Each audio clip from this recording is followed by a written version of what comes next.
Kwa nini Mungu alimlinda Mtume Yohana kutoka kwenye sufuria ya mafuta yanayochemka? Dola ya Roma iliamini ingeweza kumnyamazisha mwanafunzi wa mwisho wa Yesu.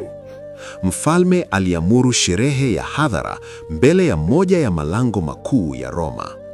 Walimchukua Yohana kwenye sufuria kubwa ya mafuta yenye joto kali sana ili kusitisha ujumbe wake milele. Lakini kilichotokea baadaye kiliwaacha askari wakiwa wameshtuka.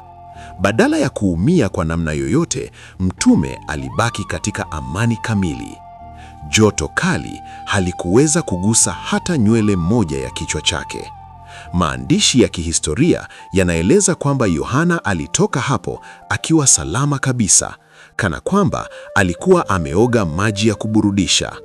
Mungu alimlinda kwa nguvu kubwa hivyo kwa sababu alikuwa na mpango wa ajabu ambao hakuna jeshi lingeweza kuuzuia.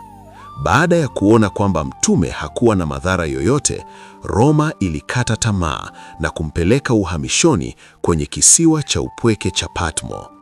Na ilikuwa hasa huko ambapo Muumba alimpa ufunuo mkubwa zaidi, kitabu cha Ufunuo. Somo ni wazi. Wakati Mungu anakusudi na wewe, hakuna kitu katika dunia hii kinaweza kukuangamiza. Ikiwa unaamini mipango ya Muumba ni kamilifu, andika amina.